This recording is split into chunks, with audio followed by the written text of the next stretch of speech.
I'm Commander Elise Rogers, 38 years old, and I earned my wings the hard way by surviving a cockpit fire at 30,000 feet and still bringing the jet home. For years, I gave everything to the Navy, my time, my health, my peace, training younger pilots, covering for their mistakes, proving over and over that I belonged in a world that didn't always want me to. But the day I walked into a Top Gun briefing and heard a lieutenant tell me I was in the wrong room, real pilots, only something in me shifted. I didn't argue. I didn't explain. I just waited until the instructor saluted and called me Phoenix 1. Have you ever been underestimated so completely that proving them wrong wasn't even satisfying, just inevitable?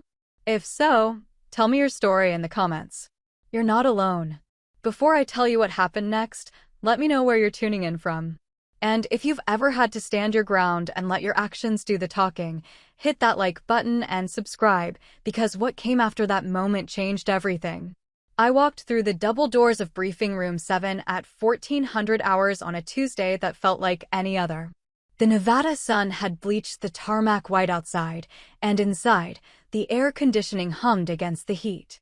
I wore my standard Navy flight khakis, sleeves rolled to regulation length, hair pulled back tight. No name tape yet on this uniform. They'd issued it that morning when I checked in from my previous assignment. I carried a tablet under one arm and a coffee in my other hand, the kind of strong, bitter stuff you learn to drink black after enough years at sea. The room was already half full. Young faces, confident postures, flight suits unzipped just enough to show t-shirts underneath. All men. They stood in clusters near the front row, talking in that particular way fighter pilots talk, hands moving through the air, tracing imaginary maneuvers, voices pitched just loud enough to make sure everyone could hear how good they were. I recognized the type immediately. I'd flown with versions of them for 15 years. I took a seat in the back row, set my coffee down, opened my tablet. Behind me, someone muttered something I couldn't quite catch. Laughter followed, low and brief. I didn't turn around. There was a time, early in my career, when I would have needed to know exactly what they were saying, would have felt compelled to respond, to defend, to prove something.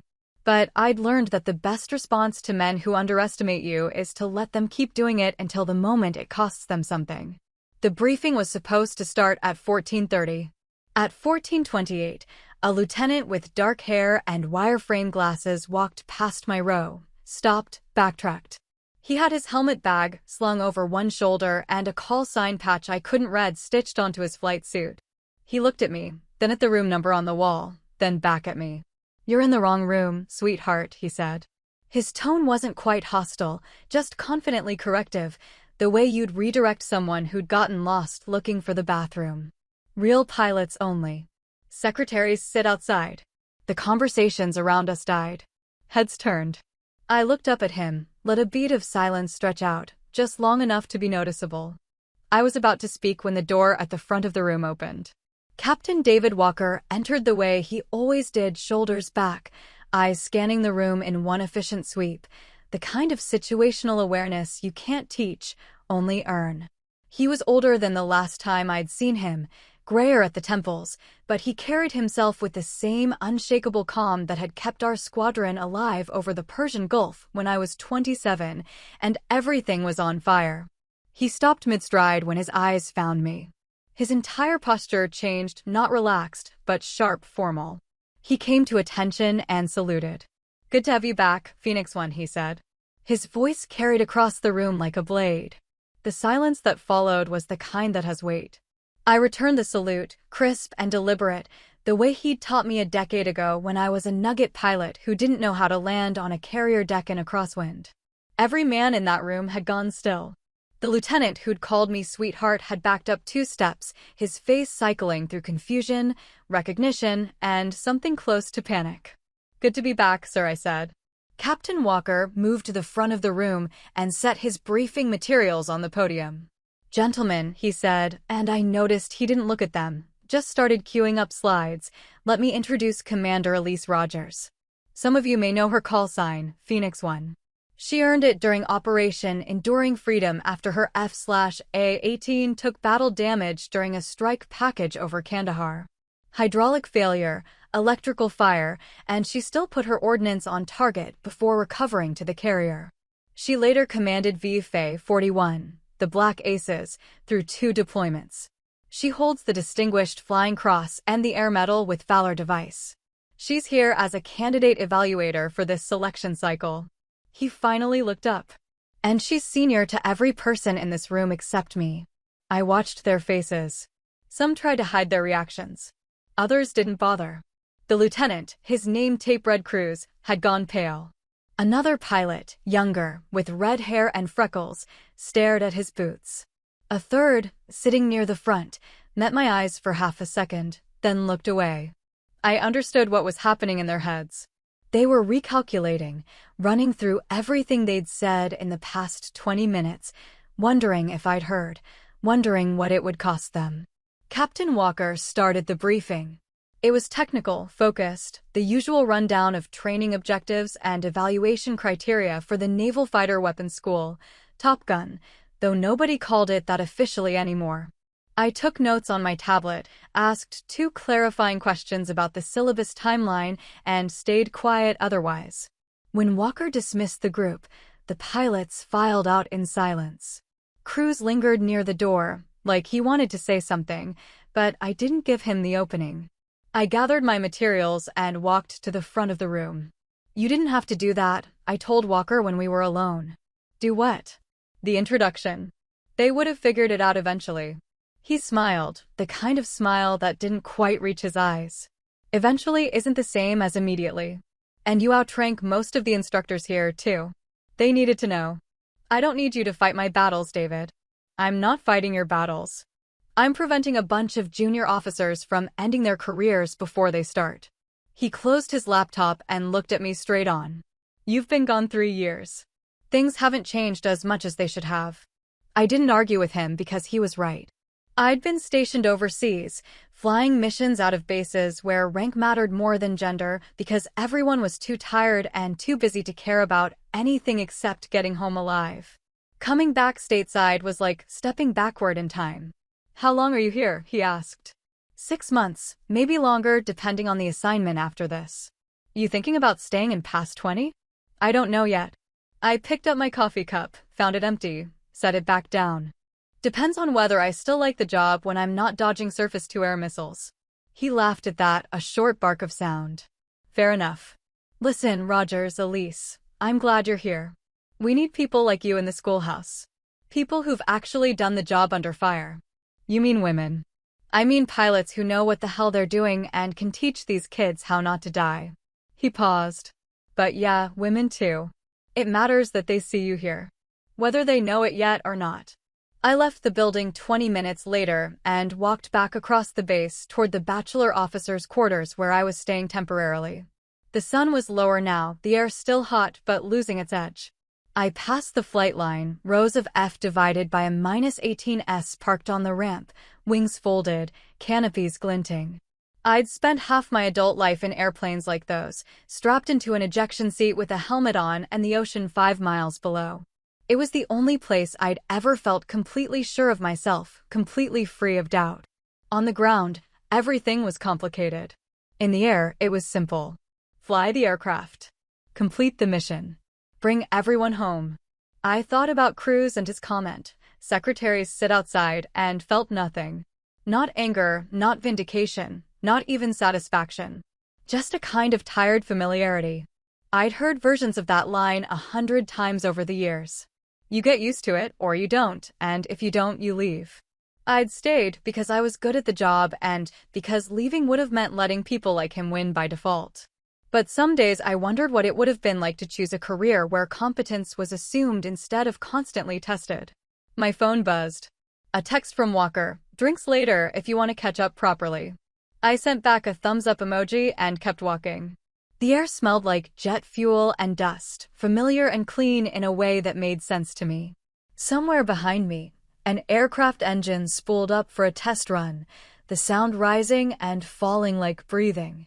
I'd be back in a cockpit in 2 days for my requalification flights. Until then, I had paperwork, briefs, and a room full of young pilots who were just beginning to understand that the person they'd underestimated was about to evaluate whether they were good enough to be here at all. I joined the Navy at 19 because I didn't know what else to do, and because my father had been a Marine who told me the military would give me structure, purpose, and a way to pay for college. He was right about two of those three things. I enlisted as an aviation electronics technician, E3, and spent 2 years on a carrier turning wrenches on radar systems and learning how aircraft actually worked from the inside out. I was good with my hands, good with circuits and schematics, and I liked the work. But I spent those 2 years watching pilots walk past me on the flight deck, and something in me wanted that. Wanted the freedom of it, the complexity, the fact that everyone looked at them differently. So I applied to officer candidate school. It took me 2 tries. The first time they told me my test scores were fine, but they weren't sure I had the leadership presence they were looking for, which was code for something I didn't want to decode. The second time I scored higher, ran faster, and made sure I was impossible to ignore. They accepted me. I was 21. Flight school was the hardest thing I'd ever done. Not because I wasn't capable, but because I was always half a step behind in the informal knowledge, the unspoken rules, the camaraderie that formed naturally among the men in my class and seemed to require extra effort for me to access. I studied twice as long, flew every extra hop I could get, and kept my mouth shut when the jokes got uncomfortable. I earned my wings at 25 and got assigned to a fleet squadron, VFA 105, the Gunslingers, flying F/A-18 Hornets off the USS Harry S. Truman. My first cruise was terrifying and exhilarating in equal measure. I learned how to land on a carrier deck at night in bad weather, how to refuel from a tanker at 20,000 feet, how to put a bomb on target from a dive angle that made your vision gray at the edges. I also learned how to be the only woman in a ready room full of men who didn't quite know what to do with me. Some ignored me. Some went out of their way to help. A few made it clear they thought I didn't belong there and never would. I stopped caring which category anyone fell into and focused on being better than all of them. The call sign came during my second deployment. We were flying strikes into Afghanistan, close air support for troops in contact, the kind of missions where you're on station for hours and then everything happens in 90 seconds. I took a hit from ground fire, small arms, lucky shot, that punctured a hydraulic line and started an electrical fire in the cockpit. The controls went sluggish, alarm screaming, smoke filling the space around me. I had ordnance still loaded, a target still marked, and a forward air controller on the radio telling me they needed that bomb right now or people were going to die. So I put it on target. I rolled in, pickled the GBU, pulled off, and flew the dying aircraft back to the carrier with one good hydraulic system and half my electrical panel dark. I trapped on the third wire, shut down the engine, and climbed out to find the deck crew staring at me like I'd grown a second head. The fire had burned through part of the cockpit paneling. The maintenance chief told me later that if I'd stayed airborne another 10 minutes, the flight control computer would have failed completely and I'd have had to eject over the ocean. Captain Walker, who was my squadron commanding officer then, called me into his stateroom that night. He poured me a bourbon, which was technically against regulations underway, but which no one was going to mention, and said, "That was either the gutsiest or the stupidest thing I've ever seen." "Both, sir," I told him. He laughed. "Fair assessment. You know what a phoenix is? A bird that rises from fire." "Yeah, that's you now." Phoenix 1. He raised his glass. "Welcome to the fraternity, Rogers." The call sign stuck. Within a week, everyone on the ship knew the story, half of them exaggerated, but the core of it true. I became the pilot who'd flown a burning jet back to the boat and landed it like it was a routine day. The respect that followed wasn't universal, but it was real. People stopped questioning whether I could handle the job. They started asking me for advice instead. I made lieutenant commander at 32 and got my own division to lead. At 35, I fleeted up to command VFA 41, the Black Aces, one of the oldest and most decorated squadrons in the Navy. I took them through 2 deployments, one to the Western Pacific, one to the Persian Gulf, and brought everyone home alive both times. That's the metric that matters in naval aviation. Did everyone come back? Everything else is secondary. I earned the Distinguished Flying Cross for a mission over Yemen where I led a strike package through heavy anti-aircraft fire to take out a weapons cache that intelligence said was being used to supply insurgents. We took fire going in and coming out. One of my pilots got hit, lost his radio, and I talked him back to the tanker using hand signals through the canopy and then escorted him 300 miles to the carrier because his navigation system was fried. The Air Medal with Valor came from a different mission, a different war, details I don't talk about much because some of it is still classified and some of it I just don't want to remember. Walker stayed in touch through all of it. He made captain, got assigned to Top Gun as an instructor, and eventually became the officer in charge of curriculum development. When my squadron command tour ended and I was due for a new assignment, he called me and asked if I wanted to come to Fallon, teach the next generation, help shape the program.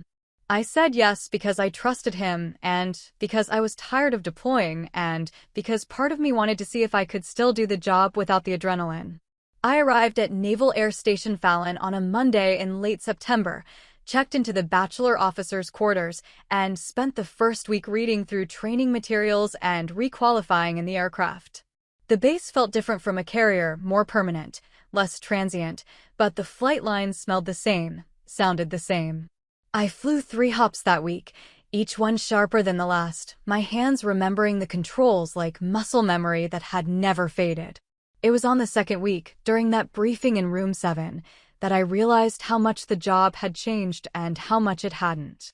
The young pilots in that room weren't worse than the ones I'd flown with 15 years ago. They were just the same. Confident, skilled, and in some cases, blind to their own assumptions. I didn't blame Cruz for what he'd said. He didn't know who I was. But I also didn't excuse it, because ignorance isn't the same thing as innocence, and at some point you're responsible for what you don't know. That night, I met Walker for drinks at a bar off base, a quiet place with dim lighting and a jukebox playing old country music. We sat in a booth near the back and talked about the people we used to fly with, the ones who'd stayed in and the ones who'd gotten out, the ones who hadn't made it home. He told me about his kids, 2 daughters, both in college now, and I told him about my mother, who'd remarried after my father died and moved to Arizona, where she sent me pictures of sunsets and asked when I was going to settle down. "You ever think about getting out?" Walker asked at one point. "Every day," I said. "And then I go flying and I forget why I wanted to leave." "That's the trap, isn't it?" "Yeah." I finished my beer and set the bottle down. "It is." The word spread faster than I expected. By the next morning, everyone on base seemed to know who I was. I walked into the operations building at 0700 and the senior chief at the desk stood up and greeted me by rank and name. In the hallway, a group of junior officers stepped aside to let me pass, one of them nodding with a tight, respectful expression. At the flight line, the crew chief working on my assigned aircraft, a chief petty officer named Marcus Hale, broad-shouldered and gray-haired, saluted and said, "Honored to have you flying my bird, ma'am." I stopped, surprised. "You know who I am?" "Everyone knows who you are, Commander." "Phoenix 1. We read about you in the maintenance logs from Truman." "That fire you brought back?" "We used that as a case study for damage assessment training." I didn't know what to say to that, so I just nodded and said, "Let's make sure this one doesn't catch fire." He grinned. "Roger that, ma'am." The pilots were harder to read. Some avoided me entirely, changing direction in the hallway or suddenly finding something fascinating to look at when I entered a room. Others made a point of introducing themselves, shaking my hand, welcoming me to the team with a formality that felt almost defensive, like they were trying to prove they weren't like the others. A few, mostly the older instructors, the ones who'd been around long enough to see the culture shift slowly over decades, treated me exactly the way they treated everyone else, which was the only reaction I actually wanted. Cruz, the lieutenant who'd told me secretaries sit outside, didn't approach me for 3 days. On the 4th day, I saw him in the hangar, inspecting his aircraft before a training flight. I was walking past with my helmet bag, heading to my own jet, and he caught sight of me and froze. For a second I thought he was going to pretend he hadn't seen me. Then he set down his checklist and walked over. "Commander Rogers," he said. His voice was steady, but I could see the tension in his shoulders. "I owe you an apology." I stopped walking. Go ahead. What I said in the briefing room was out of line. I didn't know who you were, but that's not an excuse. I made an assumption based on he hesitated, choosing words carefully. Based on things that had nothing to do with your qualifications or your presence there. It was disrespectful and unprofessional. I'm sorry. I studied him for a moment. He met my eyes, didn't look away. That counted for something. Apology accepted, I said. But understand this, Lieutenant. The problem wasn't that you didn't know who I was. The problem was that you assumed someone didn't belong based on how they looked. That's the part you need to fix. Yes, ma'am. Are you a good pilot? The question seemed to catch him off guard. Yes, ma'am. I think so. Then prove it in the air. That's where it matters. I walked away before he could respond. I didn't need his gratitude or his further apologies. I needed him to be better, and words weren't going to accomplish that. Only performance would. The simulator hop happened on a Friday afternoon. The scenario was a basic tactical intercept, 2 fighters against 4 adversaries, low altitude, compressed timeline. I volunteered to fly as the lead, which meant I'd be running the tactical decisions and coordinating the engagement while my wingman executed my directions. Cruz was assigned as my wingman. I didn't ask if that was intentional. I didn't care. We briefed for 30 minutes before stepping to the simulator. I kept it straightforward. Roles, responsibilities, communication protocols, decision-making authorities. Cruz took notes, asked 2 good questions about targeting priorities, and stayed professional. In the simulator, he was slower than I expected. Not incompetent. His hands knew the aircraft. His radar work was solid, but he was thinking too much, second-guessing his instincts, trying to fly perfectly instead of effectively.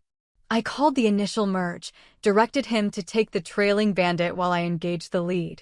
He acknowledged, maneuvered into position, but hesitated on the trigger.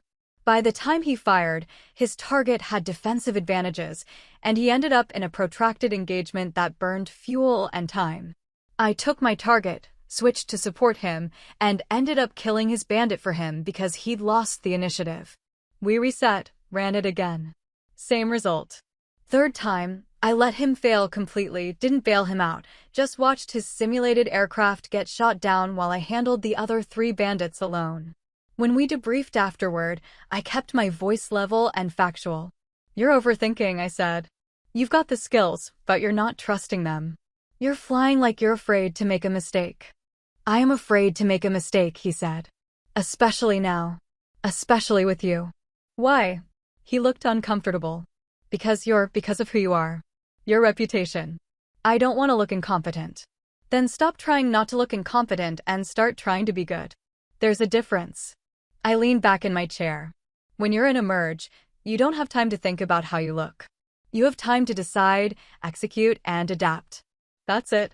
Everything else is noise. How do you turn off the noise? You don't. You just get louder than it is. I stood up. We're flying again on Monday. Same scenario. This time, I want you to make decisions fast and live with the consequences. I'd rather see you fail decisively than succeed hesitantly. He nodded slowly. Yes, ma'am. On Monday, he was better. Not perfect, he still hesitated once, still second-guessed a targeting call, but he was faster, sharper, more aggressive. When I directed him to engage, he committed fully, drove his bandit defensive, and killed him clean. We won the scenario with fuel to spare. In the debrief, I told him he'd done well, pointed out 2 mistakes he needed to correct, and moved on. He looked relieved, like he'd been holding his breath for 3 days. After that, something shifted. Not just with Cruz, but with the other pilots in the training program. They started asking me questions, technical ones about weapons employment, tactical ones about decision-making under pressure. In the ready room, they stopped going quiet when I walked in. On the flight line, they treated me like what I was, an experienced pilot who'd done the job and lived to teach it. I didn't soften my feedback. I didn't lower my standards or make exceptions. When someone flew poorly, I told them. When someone made a dangerous decision, I explained why it would get them killed in combat. But I also recognized good work when I saw it, and I made a point of telling them when they'd done something right. Respect in aviation is earned through consistency, competence, and fairness. You can't fake any of those things, and you can't demand them. You just have to be worth following. By the end of the second month, Cruz had improved significantly. He was flying with confidence, making decisions faster, and his tactical awareness had sharpened to the point where he was competitive with the top pilots in his class. In a brief after one particularly challenging sortie, he stayed behind after the others left. "Commander," he said, "I wanted to thank you for not giving up on me after the way I started. I didn't do you any favors, Lieutenant. You did the work. Still, it means something." He hesitated. "Can I ask you something?" "Go ahead." "How do you deal with it? The people who don't take you seriously? The ones who assume you're not as good because you're different?" I thought about that for a moment. "I don't deal with them," I said. "I outlast them. I outlie them. And eventually, they either figure it out or they wash out. Either way, it's not my problem to solve. It's theirs." He nodded, processing that. "That sounds lonely." "It is," I said. "But being good at something difficult is always lonely. That's not unique to me." I picked up my notes and headed for the door. Then I stopped and turned back. "Cruz, you asked how I deal with people who underestimate me. Here's the real answer. I stop caring what they think and start caring whether I'm right. When you're in the cockpit, nobody's opinion matters except yours and your wingman's. Everything else is just static. Learn to tune it out." "Yes, ma'am," he said quietly. I left him there and walked back across the base. The sun was setting, painting the desert sky in shades of orange and red. Somewhere overhead, a pair of F divided by a -18s made their approach to the runway, their engines roaring in the distance. I watched them land one after the other, precise and controlled. It reminded me why I'd stayed in this job for so long. Not because it was easy, or because people always respected me, or because I never felt alone. But because when you're flying at 500 knots with a wingman beside you and a mission in front of you, none of that matters. You're just a pilot doing a job. And sometimes, that's enough. 3 months into my assignment at Fallon, I started to feel something I hadn't felt in years, a sense of normalcy.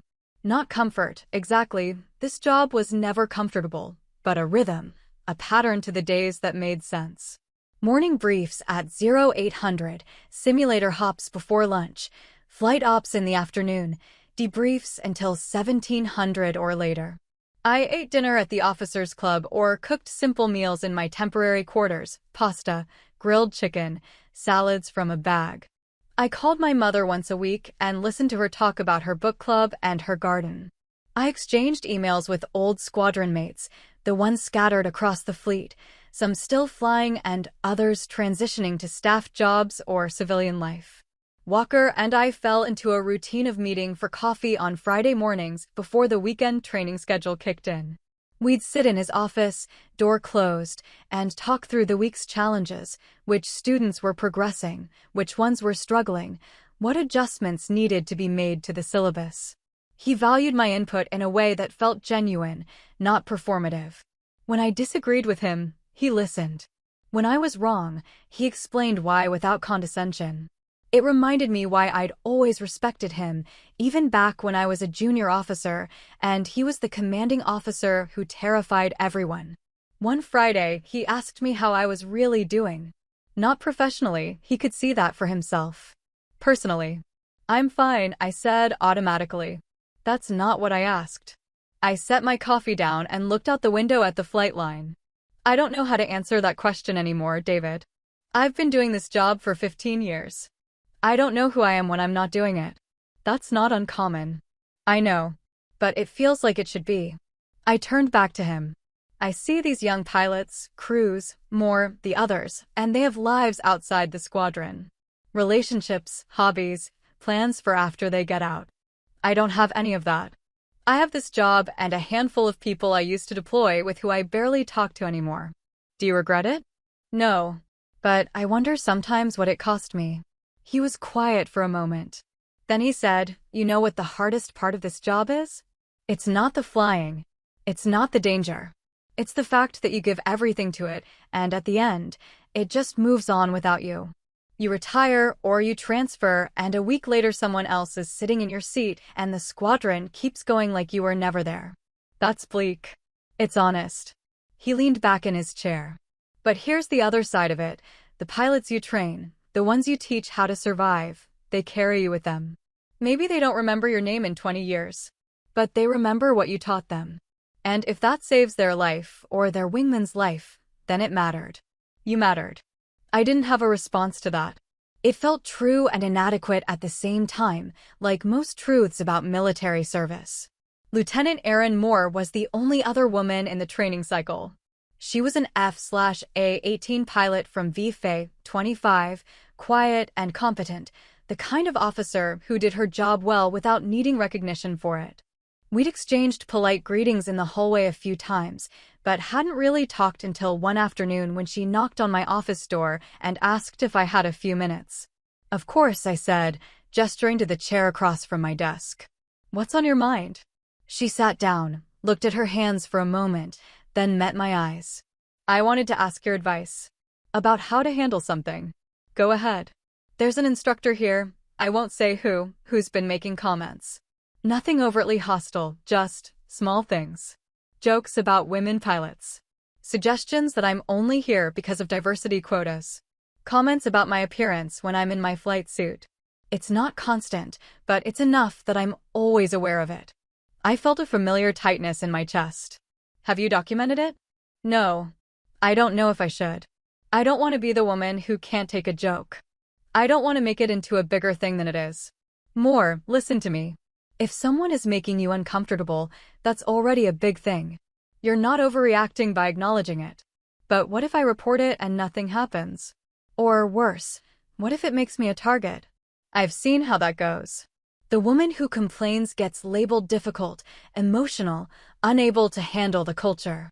I wanted to tell her she was wrong.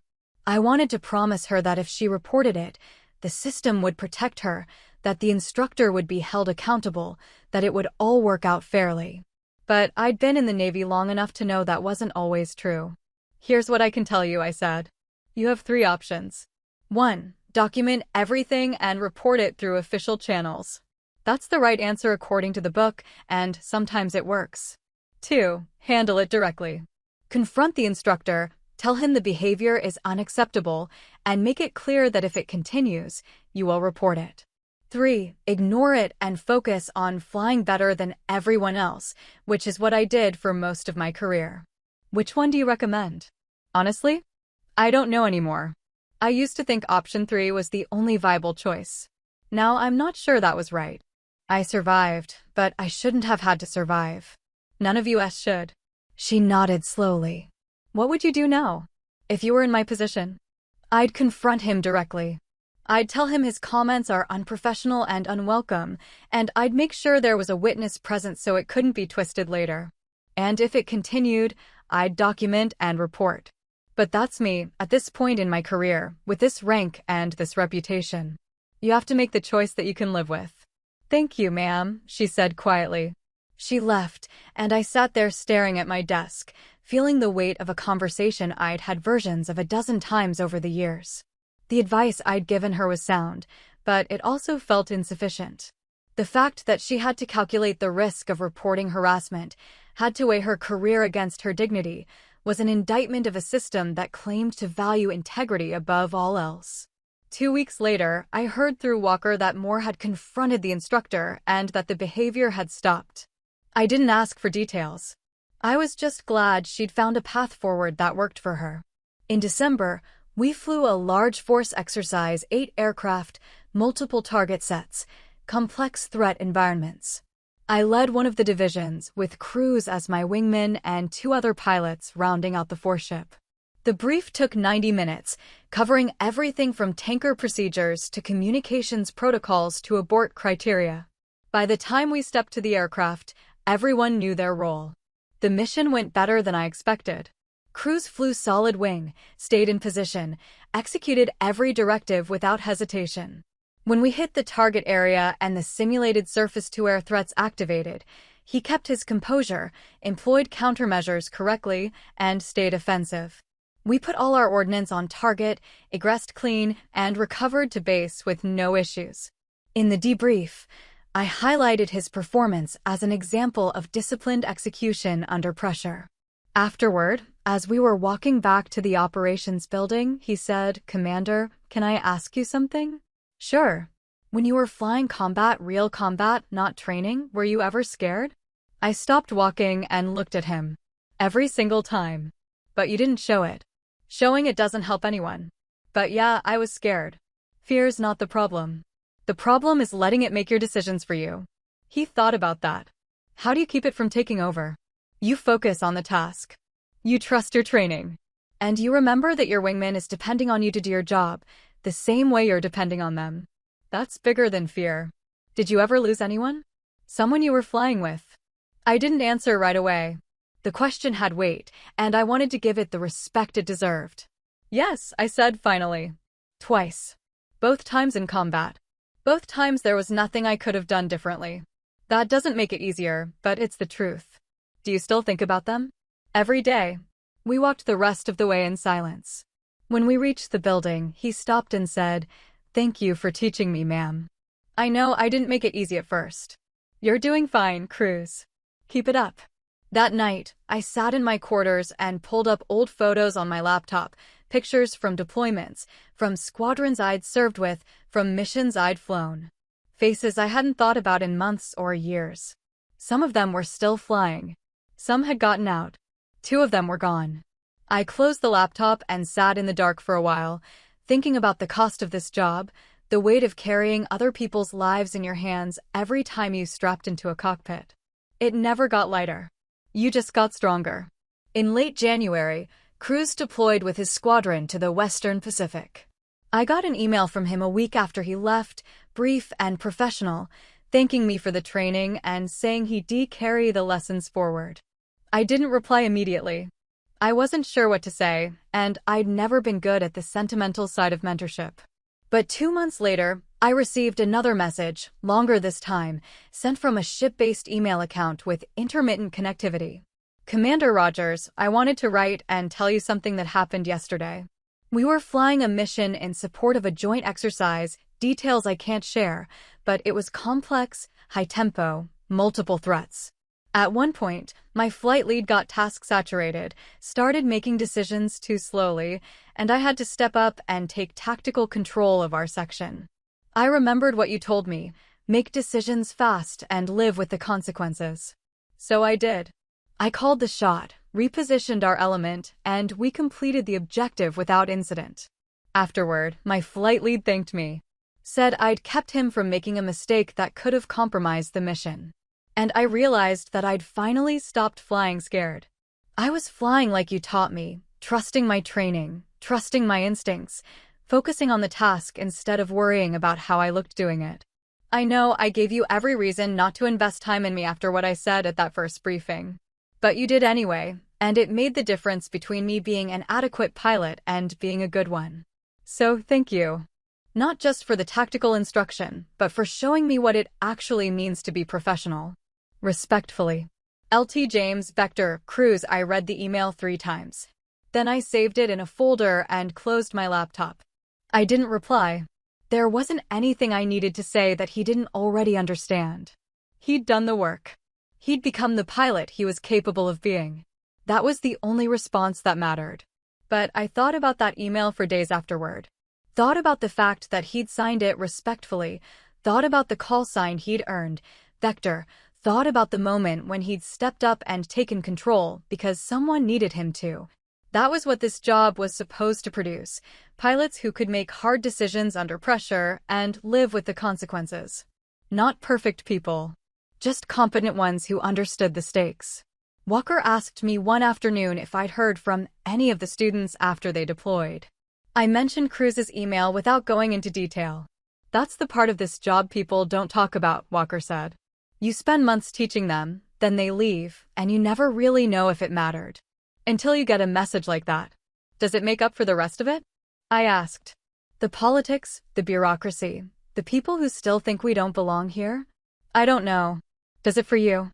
I thought about that. Ask me in 10 years. He laughed. "Fair enough.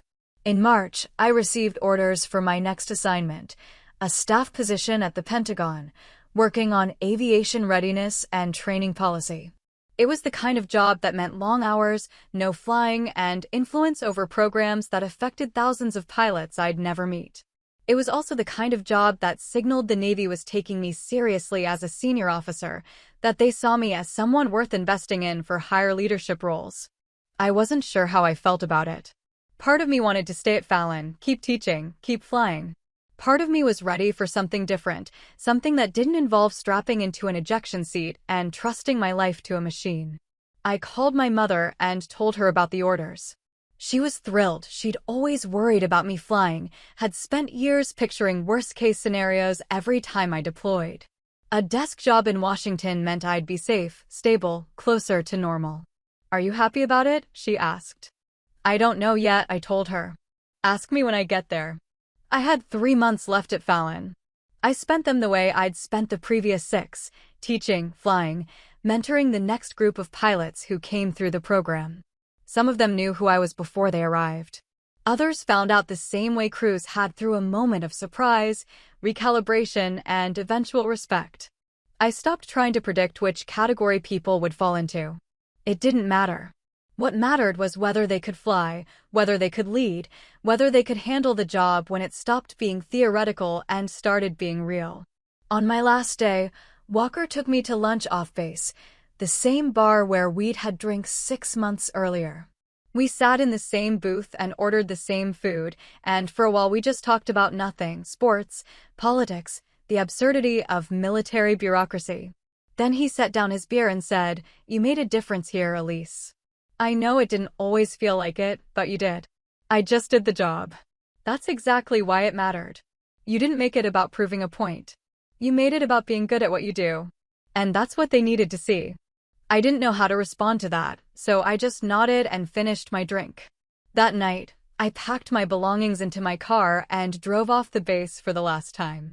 I stopped at the gate, looked back at the flight line in the rearview mirror, rows of aircraft parked under floodlights, the desert sky dark and full of stars. I thought about all the hours I'd spent in planes like those, all the missions I'd flown, all the people I'd served with. Some of them were still out there, still flying. Some had moved on to other things. Some were gone. I drove east through the night, headlights cutting through the darkness, the road stretching out ahead of me toward whatever came next. I didn't know if I'd made the right choices over the past 15 years. I didn't know if the sacrifices had been worth it. But I knew I'd done the job, done it well, and taught others to do the same. And for now, that was enough.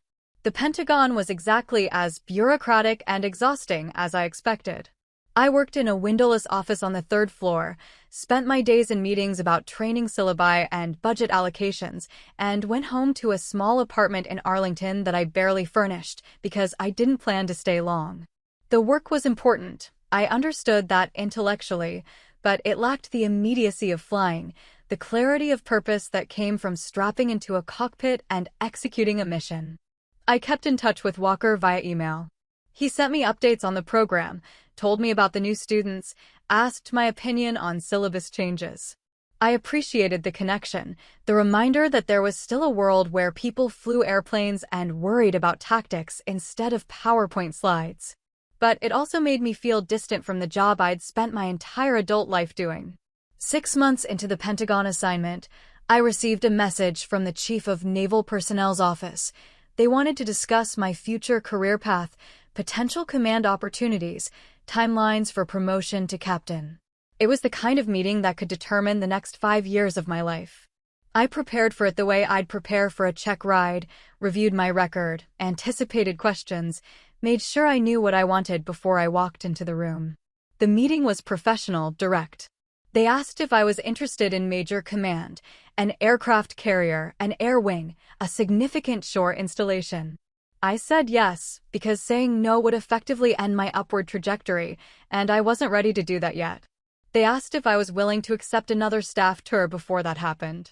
I said yes again, because that was the expected answer, and because I understood how the system worked.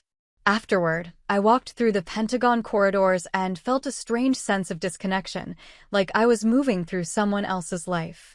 This was the path I'd chosen, or the path that had chosen me, but it didn't feel like mine anymore. It felt like a role I was playing, a script I was following, because I didn't know how to write a different one. I called Walker that night from my apartment. "You ever feel like you're doing everything right, but none of it means anything anymore?" I asked. "Every day," he said. "That's why I stayed at Fallon as long as I could. Once you leave the operational world, it's all just abstractions. Important abstractions, but still. How do you deal with it?" I remind myself that someone has to do this job, and it might as well be someone who actually understands what the fleet needs. That helps sometimes. Other times, I just drink bourbon and watch baseball. I laughed, the first genuine laugh I'd had in weeks. "That's your professional advice?" "That's my honest advice. The professional version is, you find meaning where you can, and you trust that the work matters even when it doesn't feel like it does." That's bleak. It's the military, Elise. We don't do this job because it's easy or because it always feels meaningful. We do it because it has to be done. I sat with that for a while after we hung up. He wasn't wrong. But I also couldn't shake the feeling that I'd given so much to this career, years, relationships, parts of myself I couldn't get back, and I wasn't sure what I'd gotten in return. Rank, respect, a call sign that people recognized. But also loneliness, exhaustion, and a growing sense that I'd optimized my life for a mission that might not ever feel complete. In November, 18 months after I'd left Fallon, I received a message from the Bureau of Naval Personnel. I'd been selected for Major Command. Specifically, I was being assigned as the commanding officer of Naval Air Station Oceana, one of the largest naval air stations on the East Coast, home to multiple fighter squadrons and thousands of personnel. It was a significant assignment, the kind that would position me for promotion to captain and potentially flag rank after that. I should have been excited. This was what I'd been working toward my entire career, the opportunity to lead at scale, to shape policy and culture, to make decisions that would affect hundreds of pilots and thousands of support personnel.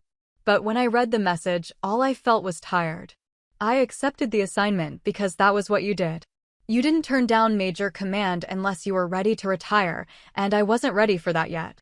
Or maybe I was, and I just didn't know how to admit it. Before I transferred to Oceana, I took 2 weeks of leave and flew to Arizona to visit my mother. She was 70 now, still sharp and active, living in a retirement community where she played tennis and volunteered at the library.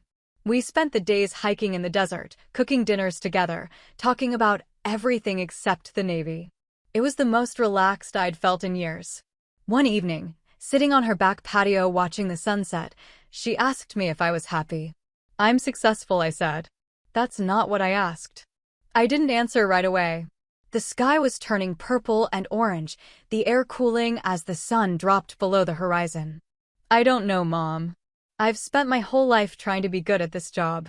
And I am good at it. But I'm not sure that's the same thing as being happy." "Then why do you keep doing it?" "Because it's what I know. Because I've invested too much to walk away now. Because I don't know who I am if I'm not doing this." She was quiet for a long moment. Then she said, "Your father used to say something similar. He loved the Marines, gave them everything he had. But at the end, he wished he'd spent more time with us. Wished he'd made different choices. I don't want that for you, Elise. I want you to have a life outside of all this." "I have a life." "Do you? Or do you have a career that takes up all the space where a life should be?" I didn't have an answer to that. We sat in silence and watched the stars come out, and I thought about all the things I'd sacrificed without really choosing to: relationships, stability, the possibility of something beyond the Navy. I'd told myself it was worth it, that the mission mattered more than personal comfort. But sitting there with my mother, I wasn't sure anymore. I took command of Naval Air Station Oceana in January, 2 years after I'd left Fallon. The change of command ceremony was formal and precise: speeches, salutes, the passing of the organizational flag from the outgoing commander to me. I stood in front of hundreds of personnel and swore to execute the duties of my office to the best of my ability, to lead with integrity and confidence, to uphold the standards of the United States Navy. Afterward, people congratulated me, shook my hand, welcomed me to the team. I smiled and thanked them and tried to feel something other than the weight of responsibility settling onto my shoulders. The job was consuming. I worked 12-hour days, sometimes longer, managing operations, personnel issues, budgets, maintenance schedules, community relations. I attended meetings with local officials, briefed senior officers on readiness, reviewed incident reports, made decisions that affected thousands of people. It was important work, necessary work, but it was also relentless. I flew occasionally incentive flights, proficiency hops, but it wasn't the same. I was the commanding officer now, which meant I was always thinking about risk management, liability, appearances. The freedom I'd felt as a younger pilot, the pure joy of flight, had been replaced by caution and calculation. 6 months into the assignment, I received news that Captain David Walker had retired. I'd known it was coming. He'd hit his 30 years, and he'd told me months earlier that he was ready to be done. But seeing the official message still hit me harder than I expected. He'd been a constant presence in my career, a mentor and friend who'd understood this life in a way few others did. Now he was gone, transitioned to civilian life, and I was still here, still grinding through the job. I sent him an email congratulating him and asking what his plans were. He replied a week later. He'd taken a job as a flight instructor at a civilian aviation school in Colorado, teaching people to fly small aircraft for fun. The message was brief, but I could sense the contentment in it, the relief of stepping away from the bureaucracy and getting back to the simple act of flying. I was happy for him. I was also envious in a way I didn't want to examine too closely.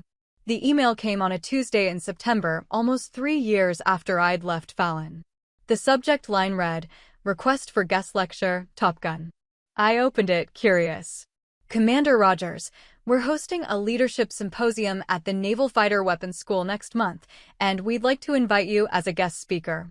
The topic is leading in high-performance environments, and we're specifically looking for senior officers who can speak to the challenges of balancing technical excellence with leadership responsibilities. We'd be honored if you'd consider participating. The event is October 15th, and we'd cover all travel expenses. Please let me know if you're available. Respectfully, Captain Sarah Chin, Commanding Officer, Naval Fighter Weapons School." I stared at the email for a long time. Fallon. The place where I'd spent 6 months teaching, mentoring, rediscovering what I loved about this job. The place where I'd felt like I was making a tangible difference instead of shuffling paperwork and managing bureaucracy. I accepted the invitation.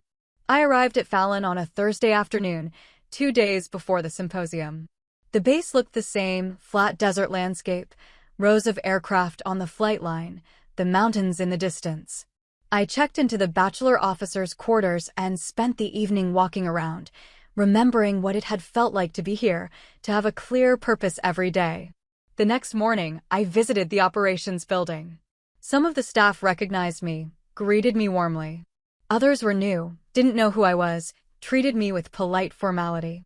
I ran into Chief Marcus Hale on the flight line, and his face lit up when he saw me. "Commander Rogers. Good to see you, ma'am. You here for the symposium?" "I am. How've you been, Chief?" "Can't complain. Still keeping these birds flying. Heard you're running Oceania now. That's a big job." "It is. You miss flying?" "Every day." He nodded knowingly. "That's the trade-off, isn't it? The higher you go, the further you get from the cockpit." "Yeah," I said. "It is." The symposium was held in the main auditorium, attended by about 60 pilots, current students, recent graduates, and some senior instructors. I sat through the morning sessions, listening to other speakers talk about leadership, decision-making, and organizational culture. Then it was my turn. I walked to the podium, looked out at the audience, and felt a strange sense of calm. This was familiar territory. Not the speaking, that was always uncomfortable, but the audience. These were pilots. People who understood the job, who lived the same life I'd lived. I didn't have to explain myself to them. "I'm Commander Elise Rogers," I said. "Call sign Phoenix 1. Some of you might know that story. Some of you might not. Either way, I'm not here to talk about my combat record. I'm here to talk about something harder, what it means to lead when you're not sure you have anything left to give." I saw a few people sit up straighter, paying closer attention. I've been in the Navy for 20 years, I continued. I've flown combat missions, commanded a squadron, taught at this school, and now I run an air station. And I'm going to tell you something that nobody says at these events. Most days, I'm not sure any of it was worth it. Silence in the room. I had their full attention now. I'm not saying I regret my choices. I'm saying there's a cost to this career that nobody warns you about. You give everything to the mission, your time, your relationships, your sense of who you are outside of this uniform. And the mission takes it. Gratefully. Without hesitation. And at some point, you look up and realize you've optimized your entire life for something that will replace you the moment you're gone. I paused, let that sit. So why do we do it? Why do we keep showing up, keep flying, keep leading, even when it's hard and lonely and exhausting? Because someone has to. Because the mission matters, even if it doesn't always feel like it does. And because the people you fly with, the people you lead, they're worth it. They're worth the sacrifice, the exhaustion, the loneliness. I looked around the room, saw young faces, older faces, people at every stage of their careers. When I was here 3 years ago, I taught a lieutenant who made a mistake. A bad one. He underestimated me, disrespected me, and had to learn the hard way that assumptions are dangerous. But he learned. And now he's deployed, flying combat missions, and he's good at it. And that matters more than the mistake he made. That's what leadership is, giving people the chance to be better than they were yesterday, even when they don't deserve it. I wrapped up a few minutes later, thanked them for their time, and stepped down from the podium. The applause was polite but genuine. Afterward, several pilots came up to talk to me, ask questions, share their own stories. One of them was a young woman, a lieutenant, who thanked me for being honest about the cost of the career. It helps to know I'm not the only one who feels this way sometimes, she said. You're not, I told her. And that's okay. Feeling it doesn't mean you're failing. It just means you're human. On my last morning at Fallon, I requested a solo flight, a simple proficiency hop, nothing tactical, just me and an F/A-18 and an hour of airspace. They approved it without hesitation. I walked to the aircraft, did my pre-flight inspection, climbed into the cockpit, and strapped in. Chief Hale was there, running through the final checks, making sure everything was ready. Good luck, ma'am, he said before climbing down. Thanks, Chief. I started the engines, ran through the checklists, taxied to the runway. The tower cleared me for takeoff, and I advanced the throttles, felt the aircraft accelerate, felt the nose lift, felt the wheels leave the ground. And for the first time in months, I felt free. I climbed to 20,000 feet, leveled off, and flew lazy circles over the desert. No mission, no timeline, no pressure. Just flight.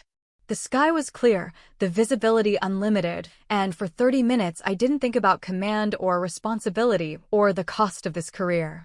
I just flew. When I landed and taxied back to the line, I shut down the engines and sat in the cockpit for a minute, helmet still on, hands resting on my thighs. I thought about Walker's email, about his decision to retire, about the contentment I'd sensed in his message. I thought about my mother's question, "Are you happy?" And I realized I didn't have a good answer. But I also realized that maybe happiness wasn't the right metric.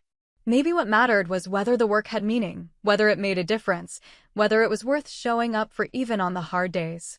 And by that measure, I was doing okay.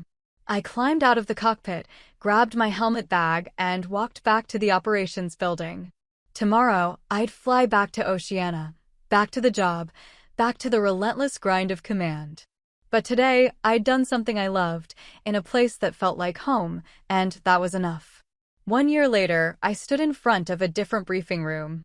Same base, same building, but this time I wasn't walking in as a student or an evaluator. The nameplate beside the door read, Commander Elise Rogers, Lead Instructor, Advanced Tactics Division, Naval Fighter Weapons School. I'd submitted my resignation from command at Oceania 6 months earlier. The conversation with the detailer had been brief, professional. They'd asked if I was sure. I'd said yes. They'd asked where I wanted to go. I'd said Fallon. There had been a pause on the other end of the line, then, "We can make that happen." And they had. I wasn't running an air station anymore. I wasn't managing thousands of people or sitting in budget meetings or worrying about community relations. I was teaching pilots how to fly, how to fight, how to survive. It was a step backward in terms of career progression. Everyone knew that taking an instructor billet after major command meant you were off the flag officer track. But I didn't care. I was flying 3 times a week, debriefing tactics every afternoon, and going home to a small house off base where I'd finally unpacked all my boxes and hung pictures on the walls. My mother had visited last month, spent a week hiking with me in the mountains, cooking dinners in my actual kitchen. She'd looked around the house, the furniture I'd chosen, the books on the shelves, the running shoes by the door, and said, "You look different." Different how? Lighter. Like you're not carrying something heavy anymore. She was right. I'd spent 20 years carrying the weight of proving myself, of being excellent, of never giving anyone a reason to doubt I belonged. And somewhere in the past year, I'd set that weight down. Not because I'd proven anything, but because I'd stopped needing to. The door opened and the new class filed in. 22 pilots this cycle, 2 of them women. They found their seats, opened their tablets, settled into the focused quiet that preceded every brief. I recognized the energy in the room, anticipation, confidence, the unspoken question of whether they were good enough to be here. I waited until they were all seated, then walked to the front. No introduction necessary. By now, most of them knew who I was before they arrived. Not from that first briefing 3 years ago. That story had faded into squadron lore, embellished and distorted, but from their own research, their own instructors, the reputation I'd built over 2 decades of flying. "Welcome to Advanced Tactics," I said. "I'm Commander Rogers. For the next 8 weeks, we're going to teach you how to think like an adversary, how to exploit weaknesses in defensive systems, and how to lead a strike package into contested airspace and bring everyone home. Some of you will struggle. Some of you will fail. That's not a threat, it's a statistical reality. This course has a 30% attrition rate, and we're not interested in lowering it." I pulled up the first slide, a tactical scenario for aircraft against a layered air defense network. "Let's start with a simple question," I continued. "You're the mission commander. Your package is 20 miles from the target, and your electronic warfare aircraft reports a radar system that wasn't in the intelligence brief. What do?" Hands went up. I pointed to a lieutenant in the front row, a pilot from VFA 103 with sharp eyes and a call sign stitched on his flight suit. "Blade. Abort the mission, ma'am. If the threat picture doesn't match the brief, we don't have valid ROE to continue." "That's one answer," I said. "Anyone else?" A woman in the 3rd row raised her hand. Lieutenant junior grade, looked young, couldn't be more than 26. Her name tape read Santos. "Adapt the plan, ma'am. Reroute around the threat, compress the timeline, and prosecute the target from a different axis." "Better," I said. "But you're still assuming the new radar is the only change. What if there are more surprises waiting? What if your intelligence was compromised from the start?" Silence. They were thinking now, recalculating their assumptions. "The right answer," I said, "is that there is no right answer. There's only the decision you make with the information you have and the consequences you live with afterward. Mission command isn't about being perfect. It's about being decisive when perfect isn't an option." I ran them through the scenario, walked them through decision trees, showed them how to evaluate risk in real time. By the end of the hour, some looked energized. Others looked overwhelmed. That was fine. They'd figure it out or they wouldn't. After the brief, Santos approached me. "Ma'am, can I ask you something?" "Go ahead." "How do you know when you're making the right call? When there's no clear answer and the pressure's on and people are counting on you?" I looked at her, saw myself 15 years ago, asking the same question to an instructor who'd probably felt just as uncertain about the answer. "You don't," I said. "You make the best call you can with what you know, and then you move forward. Second-guessing yourself in the moment gets people killed. Second-guessing yourself afterward is how you learn. But in the moment, you trust your training and you decide." She nodded slowly, processing that. "Can I tell you something else?" I added. "The fact that you're asking that question means you're thinking like a leader. A lot of pilots never get there. They're so focused on being right that they freeze when there's no clear answer. Don't be that pilot." "Yes, ma'am. Thank you." She left, and I gathered my materials. Through the window, I could see the flight line, rows of F divided by a -18s, ground crews moving between them, the mountains rising in the distance under a sky so blue it hurt to look at. I'd made the right choice coming back here. Not the smart career choice, not the path to higher rank, but the right choice for me. That night, I met Walker for dinner.